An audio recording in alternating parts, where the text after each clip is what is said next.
Qala al-muallif rahimahullahu taala. Kita sambung kajian fikih kita, masih lanjutan penyempurnaan bab taharah tentang istinja.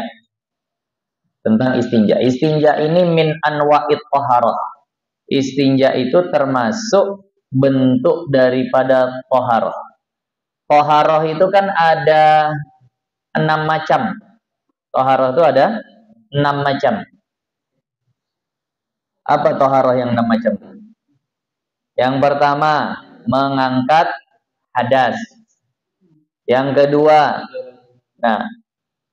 melakukan sesuatu yang semakna dengan mengangkat hadas. Yang ketiga, melakukan sesuatu yang rupanya seperti mengangkat hadas. Itu taharah. Ini balik sedikit lah supaya jelas. Ini adalah definisi yang paling saya suka dari Imam Nawawi. Jadi taharah itu kalau dari hadas 3. Angkat hadas, semakna dengan mengangkat hadas, serupa, sebentuk dengan mengangkat hadas. Kalau mengangkat hadas contohnya apa? Mandi wajib sama wudhu. Ada hadas kemudian hilang. Maka ini adalah bentuk taharah. Yang kedua, itu adalah semakna dengan mengangkat hadas. Dia tidak mengangkat hadas, tapi hasilnya sama seperti mengangkat hadas. Kalau orang belum wudhu, kemudian wudhu, hasilnya dia boleh sholat. Contoh yang semakna dengan mengangkat hadas adalah tayammum. Apakah tayammum itu mengangkat hadas? Tidak. Buktinya kalau tayammum karena tidak ada air, gitu ada air, harus wudhu. Bukti dia nggak mengangkat hadas. Tapi kalau orang habis tayammum, boleh sholat nggak? Berarti maknanya sama dengan mengangkat hadas. Walaupun dia tidak mengangkat hadas. Hasilnya sama-sama boleh sholat. Yang terakhir, yang ketiga adalah bentuknya sama seperti mengangkat hadas. Dia tidak mengangkat hadas, hasilnya pun tidak seperti mengangkat hadas, tapi perbuatannya seperti mengangkat hadas. Contohnya, tajdid wudhu, memperbaharui wudhu. Kalau orang memperbaharui wudhu, adakah hadas yang terangkat? Enggak, orang memang enggak berhadas. Kalau orang memperbaharui wudhu, apakah wudhunya yang kedua ini membolehkan dia sholat? Tidak. Kenapa? Karena wudhu yang pertama sudah membolehkan dia sholat. Jadi dia tidak mengangkat hadas, maknanya juga tidak mengangkat hadas. Tapi perbuatannya sama persis nggak dengan wudhu yang mengangkat hadas? Maka itu juga disebut taharah. Mandi sunnah Jumat. Taharah bukan? Yang mana tuh dari yang 3 tuh? Dari yang tadi, mengangkat hadas semakna atau sebentuk? Sebentuk dengan mengangkat hadas. Karena mandi sunnah Jumat dengan mandi wajib sama persis kan? Apakah dia membolehkan sholat? Enggak. Nah, jelas ya. Yang berikutnya, najis pun begitu. Menghilangkan najis, taharah. Yang semakna dengan menghilangkan najis, taharah. Yang bentuknya sama seperti menghilangkan najis juga taharah. Hilangin najis. Contohnya apa? Istinja dengan air. Hilang nggak najisnya di dubur tuh? Hilang. Baunya hilang, warnanya hilang, semuanya ainnya tuh hilang. Boleh sholat nggak setelahnya? Boleh. Istinja dengan batu. Hilang nggak ainnya? Tidak. Tapi boleh sholat nggak setelahnya? Berarti dia semakna dengan menghilangkan najis. Dah, sudah bersih tangan. Ini ada tangan kena apa namanya? Kena kotoran burung. Siram sekali udah bersih. Sunnah nggak menambahnya menjadi 2 atau 3 kali? Sunnah. Berarti basuhan kedua dan ketiga itu taharah. Kenapa? Bentuknya sama seperti menghilangkan. Inilah yang disebut taharah. 6 perkara nih. Nah, agak berat Bu ya, sekali-sekali. Tapi ini yang adalah definisi taharah yang paling saya suka. Karena semuanya tercakup di situ. Semuanya tercakup di situ. Nah, ini di istinja. Ini termasuk yang mana? Yang pakai air menghilangkan najis, yang pakai batu semakna dengan menghilangkan najis. Paham tadi ini? Nah, ini kalau tak salah saya di Sabilal Muhtadin juga begini. Sabilal Muhtadin juga begini. Tentang makna taharah tadi. Tadi ini yang diantara macam-macam itulah. Ini adalah yang paling saya suka. Ada pengertian taharah itu begini. Fi'lu syai' alladhi yajuzu bihi nahwus sholat. Melakukan sesuatu yang dengan sesuatu itu kita jadi boleh sholat. Ada yang begitu kan pengertian taharah. Maknanya nanti mandi sunnah jadinya bukan taharah kalau begitu. Kan gitu, kurang cakup. Dia cuma yang membolehkan sholat. Mandi sunnah kan tidak membolehkan sholat. Apakah taharah? Taharah juga. Nah, jadi maka yang 6 definisi tadi itu, yang 6 bagian itu yang paling saya suka. Nah, kita lanjut.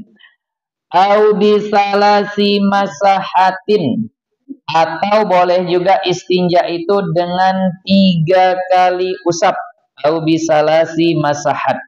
Nah, atau dengan 3 kali usap. Nah, pakai apa nanti di sini dijelaskan. Ta'ummul mahalla, yang menyeluruhi tempat. Jadi istinja boleh dengan air, istinja boleh dengan usapan yang menyeluruhi tempat tadi. Semua tempat itu terusap. Kalau kubul ya kubulnya terusap semua. Kalau dubur, halqah duburnya itu terusap semua. Fi kulli marratin, di setiap kali usapnya itu semuanya terusap. Ini mohon maaf. Misal nih, mohon maaf lah bahasanya, ini dubur. Usapan pertama pinggir sini. Usapan kedua tengah sini. Usapan ketiga tengah sini. Bukan, itu masih satu. Kenapa? Karena setiap usapannya harus menyeluruhi seluruh tempat. Paham maksudnya? Nah, gitulah. Nah, jadi setiap usapannya itu ta'ummul mahalla fi kulli marratin. Payah nggak itu berarti? Kalau pakai tisu bisa. Kalau pakai batu, paksa cari batu yang lebar lah permukaan. Nah, tadi.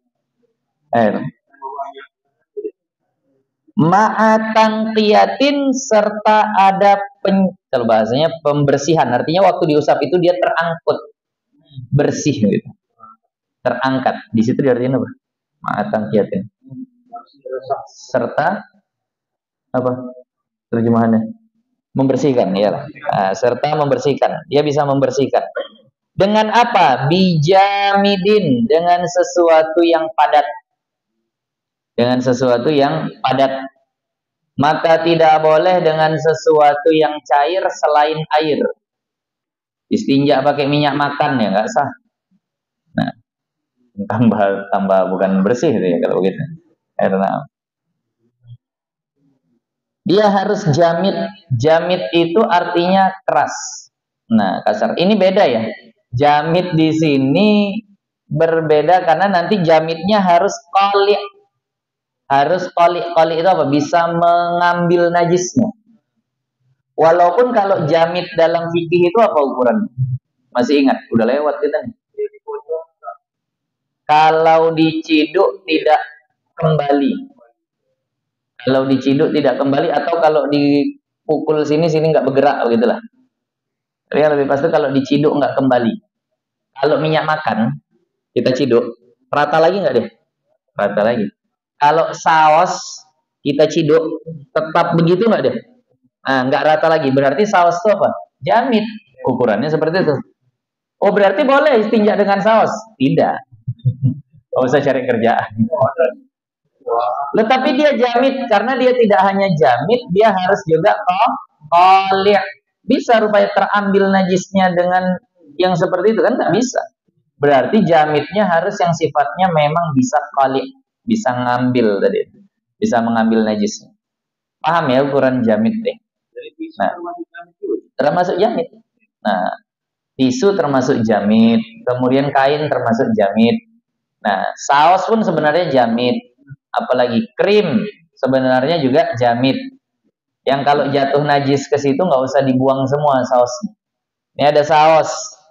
Nah, saus yang inilah ya, yang kental gitu ya. Kalau kayak saus apa tuh, saus yang encer tuh, saus gorengan, saus apalagi dimsum itu kan encer. Kalau itu nggak bisa. Yang saus ABC itu kita taruh di piring, jatuh tai cicak. Ambil sih yang di bagian tai cicak itu, buang. Sisanya masih boleh dimakan, boleh. Kenapa? Karena dia jatuh kepada benda yang jamid. Apa bukti jamidnya? Diciduk, tak balik dia. Nah, itu ukuran jamid dalam fikih. Nah, tapi untuk masalah istinja tidak hanya cukup jamid, tapi harus qali'. harus bisa mengambil najisnya. Nah, ini cara istinja yang kedua. Jadi boleh dengan air, boleh dengan benda yang jamit. Jadi maka ini saya lebih suka karena kalau dibilang batu kesannya bagi orang yang pemula cuma batu aja kesan yang boleh. Padahal dengan semua benda padat yang bisa mengambil najis. Kalau mau afdal al-jam'u bainahuma. Kalau mau istinjanya banyak pahala, gabung keduanya. Pakai yang jamit iya, pakai air juga iya. Nah, jadi bagus sebenarnya kalau mau seperti itu. Di kamar mandi sediakan tisu, juga sediakan air. Secara hukum itu lebih afdal. Al-jam'u bainahuma. Usap dulu 3 kali pakai tisu tadi itu, habis itu buang tisunya, baru pakai air. Terhasillah pahala yang lebih dengan itu. Jangan dibalik, pakai air dulu, baru pakai tisu. Tisu tak ada kerjanya jadinya. Kenapa? Karena dengan air sudah bersih semua. Ngapain lagi? Jadi cuma ngelap basah-basah situ aja. Tak ada lagi perannya terhadap istinja. Jadi kalau mau pahala lebih, pakai sesuatu benda padat tadi, baru kemudian air. Kalau nggak mau dua-dua, mau satu saja, air lebih afdal. Walaupun boleh istinja dengan batu atau benda padat tadi. Satu hal yang perlu saya tekankan dan ini menjadi kesalahan pemahaman banyak orang, bahwa dia menyamakan batu istinja dengan debu tayamum. Padahal berbeda. Bedanya gimana? Kalau tayamum itu dibolehkan ketika tidak ada air. Sementara istinja dengan benda padat boleh dilakukan walaupun dia di tepi sungai. Maksudnya di tepi sungai itu? Ya sebelahnya air gitu. Males aku pakai air, aku mau pakai batu aja. Boleh nggak tuh? Boleh. Jadi memang dia ala sabilit takhir, boleh dengan pilihan, bukan ala sabilit tartib, bukan dengan urutan seperti tayamum. Tayamum kan air dulu. Ada air baru boleh tanah. Tapi kalau untuk istinja ini tidak seperti itu. Banyak orang-orang awam menyamakan ini dengan tayamum. Jadi ini perlu diperhatikan. Tapi tadi kalau istinja paling afdal tuh seperti tadi. Nah, jadi kalau mau ikut yang modern-modern pakai tisu silahkan. Tapi iringi dengan air. Saya tidak sepakat kalau hanya pakai tisu saja. Jangan, saya larang. Oh tapi boleh, iya. Karena dia memiliki banyak syarat nanti. Banyak syarat sahnya istinja itu dengan usapan tadi itu. Nah, jadi di sini nggak dibahas tentang masalah syarat ininya, syarat benda padatnya tadi. Saya baca di hasyiahnya ya. Fala yakfil ma'i kama ilwardi wal khalli. Maka tidak memadai yang sifatnya cair yang bukan air. Seperti air tumbuhan, air mawar, air kelapa, nggak boleh untuk istinja. Kemudian seperti cuka, itu juga nggak boleh untuk istinja. Wa ayyakuna bi tahirin. Kemudian alat istinja tadi itu harus suci. Tisunya harus suci. Nah, batunya juga harus suci. Nggak boleh pakai yang mutanajis. Baginda Nabi SAW pernah ketika istinja disediakan batu sama sahabat. Tapi ternyata sahabat ini mungkin tersilap. Yang satu, yang dua batu, yang satu lagi tai onta kering.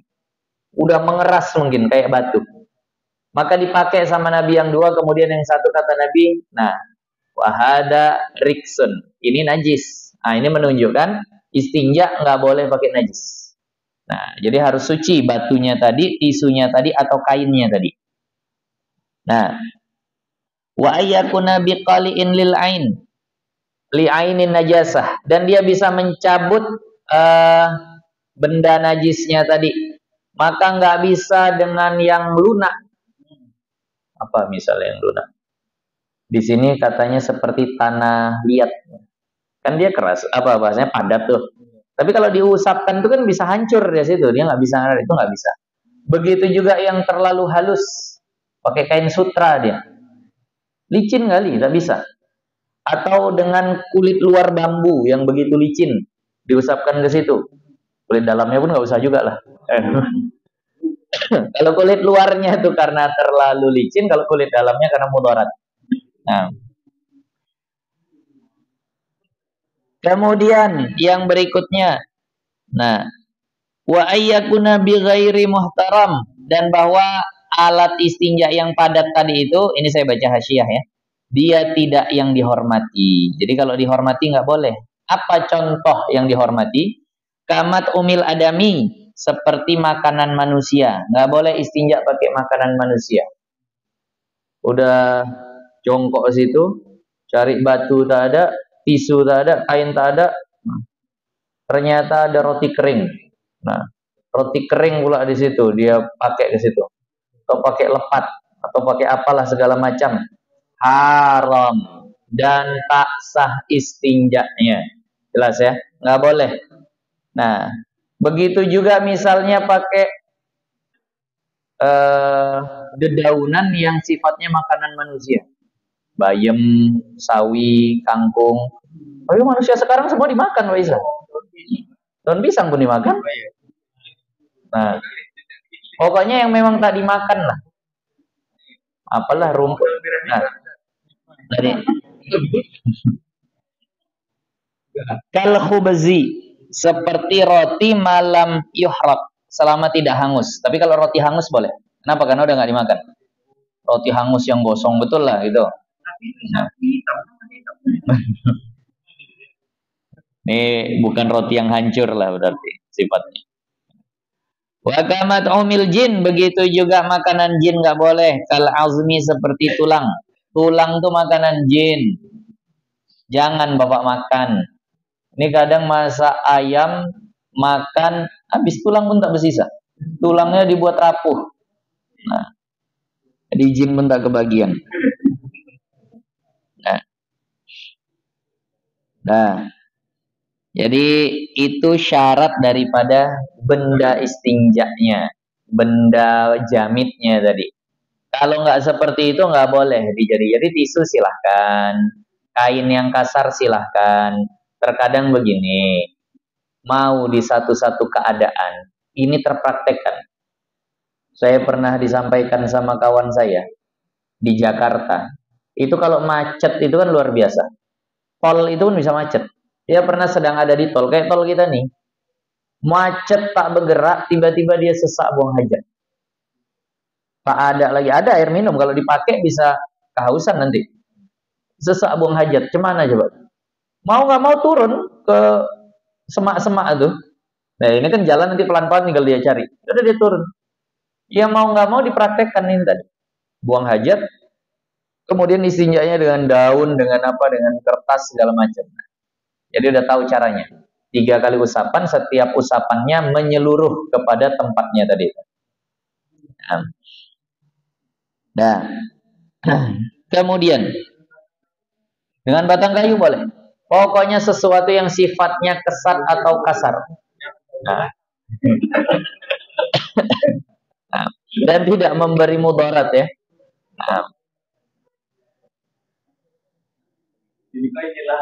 Nah, di sini kita bahas tentang syarat keadaan yang boleh istinja dengan batu. Syarat keadaan yang boleh istinja dengan batu. Ini yang saya katakan, ini membuat kita sulit untuk istinja dengan tisu. Nah, wa min haisul kharij sittatu syurut ay yakhrujal mulawis min farjin wa alla yajifa. Yang pertama, dia tidak kering. Kalau sudah kering nggak bisa pakai tisu, nggak bisa pakai batu, nggak bisa pakai kain. Jadi sifatnya harus masih basah. Maksudnya ya. Kalau sudah kering nggak bisa. Mau buang air kecil masih basah-basah, lap pakai tisu maka udah memadai. Buang air besar masih basah-basah, dilap pakai situ itu memadai. Tapi kalau sudah kering nggak bisa. Kenapa? Nggak bisa, dia terangkut dia kalau udah kering. Nah, itu yang pertama. Kemudian wa alla yujawiza safhata fil ghaib. Dan yang kedua, jangan dia itu melampaui tempat istinja. Perhatikan. Kalau buang air besar, jangan sampai kotorannya melampaui safhah. Ada halqah, ada sofhah. Bingung saya jelasinnya. Halqah itu liang dubur. Paham liang dubur? Tengah-tengahnya itu. Sofhah itu kanan kiri. Papan dubur. Mohon maaf supaya lebih mudah. Bantalan dubur. Kalau sudah sampai lewat dari bantalan dubur, itu sudah nggak bisa lagi pakai tisu. Misal udah sampai paha. Nah, ataupun udah ke punggung atau kemana, itu nggak bisa. Nah, jadi nggak boleh sampai dia melewati batas itu. Mohon maaf. Mungkin nggak tuh melewati? Mungkin. Nah, itu maka tidak bisa lagi. Nah, kalau seandainya dia itu buang air kecil, maka yang disebut melewati kalau sudah lewat hasyafah. Bingung juga saya jelasin. Air. Ada pula anak kecil tadi, tengok. Hasyafah. Hasyafah itu artinya ra'sud zakar. Pakai bahasa Arab juga masih. Kepala kemaluan. Nah, kalau sudah lewat itu sampai ke qasbah zakar, sampai ke batang kemaluannya udah nggak bisa lagi pakai tisu. Paham nih ya? Nah, jadi kalau sudah sampai lewat dari kepala kemaluan, yang di situ udah tak bisa pakai tisu. Ayah kan? Jadi maka tadi itu tidak memadai. Kemudian wa alla yantaqila anil mahal, dan jangan dia melompat dari tempatnya. Kalau tadi lewat sama melompat beda. Kalau kalau lewat tuh dia masih nyambung, tapi selewat. Kalau melompat ini lompat. Misal buang air kecil, kena ke jempol kaki air kencingnya. Yang di jempol kaki boleh nggak diusap pakai tisu? Nggak bisa. Makanya payah nggak nih? Syaratnya payah. Nah, jadi jangan sampai tak ada air di kamar mandi. Wah, kami mau ikut tisu saja kemarin boleh. Iya, syaratnya dipahami. Ini sangat-sangat menyulitkan. Nah, tadi. Apalagi buang air kecil ya. Itu kadang mau sampai ke mana-mana, kalau apalagi kalau berdiri. Nah, tadi. Kemudian wa alla yatra'a alaihi ajnabi, dan jangan sampai ada yang asing datang ke situ. Nah, jadi jangan sampai ada air lain datang ke situ. Nah, kalau sudah ada air yang lain itu udah nggak bisa. Nah, jatuhlah kotorannya, muncrat airnya. Nah, itu udah kena ke situ, itu udah nggak bisa lagi pakai tisu. Paham tuh ya? Nah, itu makanya agak sulit. Dan memang dia apa bahasa kita? Jangan sampai ada air lain lah yang ke situ. Nah, tentang keringat ulama memang khilaf. Ada yang mengatakan masih boleh, ada yang mengatakan tak boleh. Tapi yang jelas tadi air-air dari kloset itu yang kadang menyentuh ke situ. Begitu juga tisunya, jangan tisu basah. Kalau tisu basah tambah nggak boleh. Kenapa? Berarti ada air lain yang nyampe ke situ. Paham maksudnya? Jadi mohon maaf ibu-ibu yang punya anak, kalau seandainya anaknya buang air besar, kemudian dielap pakai tisu basah, bukan tambah bersih, gitu. Tambah kemana-mana sebenarnya itu. Itu anak berlumur najis sebenarnya. Wangi kok Ustaz ya, wangi tapi najis. Kan begitu sekarang. Nah, anak tuh misalnya buang air kecil atau buang air besar, ambil tisu basah, lap, ambil lagi lap. Dah, bersih, nggak disiram, enggak. Kan boleh saat istinja pakai tisu. Di situ banyak syarat yang nggak terpenuhi. Pertama, najisnya udah sampai mana-mana, udah sampai paha si anak tuh tadi. Nah, yang kedua tisunya basah. Kalau pakai tisu kering menjerit anak tuh. Nah, jadi makanya akhirnya banyak syarat yang tidak terpenuhi. Itu anak istinjanya tidak sah. Nah, dicium-cium pula lagi sama mamanya. Nah, jadi maka itu sebenarnya tuh anak benajis di badannya. Nah, mandikannya ingat disiram di akhir, jangan direndam-rendam saja. Itu anak biasa kalau mandikan anak kecil cuman pakai bak yang direndam deh, isi air hangat, dia dimasukkan gitu. Ini badannya benajis semua nih, masuk merendam air najis dia, berendam di air najis. Maka sisakan satu air suci untuk nanti basuhan mereka. Kayak nyuci baju tuh lah, didirus terakhir. Angkat dia siram lagi gitu. Nah, dibilas. Nah, jangan direndam-rendam gitu aja. Nah, makanya jadi emak harus emak yang paham fikih. Biar anaknya tidak tumbuh dalam najis. Nah, ini makanya saya kata fikih ini semuanya, bukan ustazah, bukan ustadz, bukan muallimah, bukan muallim saja. Mau mandikan bayi pun harus paham fikih. Istinjakan bayi juga harus paham fikih. Nah, kalau kotoran ayam ada khilaf ulama. Ada yang bilang suci. Nah, Imam Ruhayani mengatakan suci. Tapi kalau kotoran manusia sepakat semuanya itu adalah najis. Tapi kalau seandainya anak itu tadi membersihkan pakai tisu bernajis. Jelas ini ya. Maka oleh karena itu agak berat, agak sulit istinja dengan tisu ini saja. Ya Allah, agama kita sempurna betul. Masalah cebok, masalah istinja pun detailnya luar biasa. Nah, ini mohon maaf, ini kalau nggak ada yang nerusin hilang kajian. Kita nggak tahu hidup 10, 20, 50 tahun ke depan, takutnya orang Islam pun udah banyak yang pakai tisu-tisu saja tanpa memahami yang seperti ini. Sholat juga, nah akhirnya sholatnya nggak sah. Maka karena itu harus ada perhatian kita sama generasi penerus. Kita tak selamanya hidup, kita bakalan binasa, kita bakalan mati. Ada nggak yang bisa menyampaikan isi kitab seperti ini? Ada nggak yang bisa mengajarkan seperti itu? Harus ada kader-kader berikutnya. Orang tua saya bukan ulama, ayah saya bukan ulama, emak saya apalagi bukan ustazah. Cuma ayah saya punya pikiran itu, anakku harus bisa baca kitab kuning. Kenapa? Karena ini bakalan hilang kalau nggak ada yang nerusin. Dari ayah saya pernah sampai ikut les nahu, saking pinginnya tadi. Begitu dia duduk sama almarhum Wali Malam Syah yang kitabnya kita baca, belajar nahu, ayah saya bilang, Mu'alim, saya tak paham sedikit pun. Kayaknya anak saya lah ini. Akhirnya saya pun diusahakan supaya ngerti nahu. Sama Mu'alim Malam Syah saya belajar nahu. Diundang lagi anak-anak lain lesnya bahasa Inggris, saya diundangin guru nahu. Nah, saya kelas 2 SD disuruh ngapal fa'alu, saya tak paham fungsinya apa. Tapi alhamdulillah.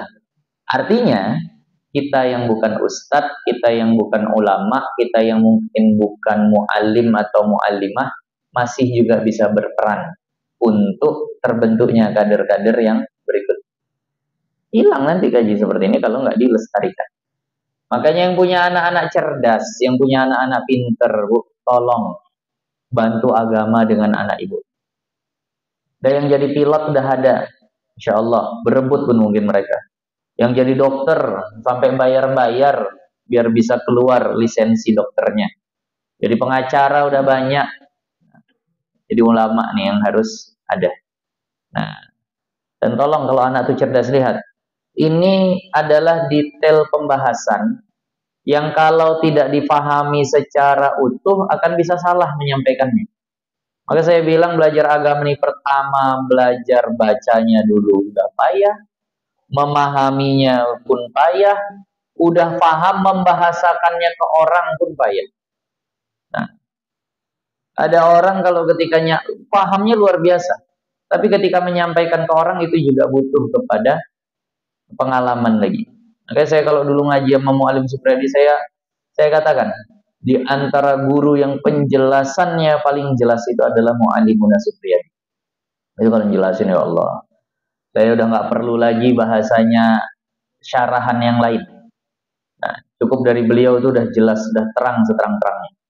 Nah, saya selalu katakan itu ibarat orang kalau makan itu udah dikunyahin lagi sama beliau, bukan cuma dikasih duit, disuruh beli, enggak, beliau belikan, beliau kupasi, beliau kunyahin, beliau kita tinggal nelen aja.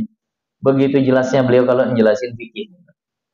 Nah, jadi maka tolong agama ini dengan anak-anak ibu. Jangan semuanya disuruh jadi pengusaha, adalah yang jadi ulama.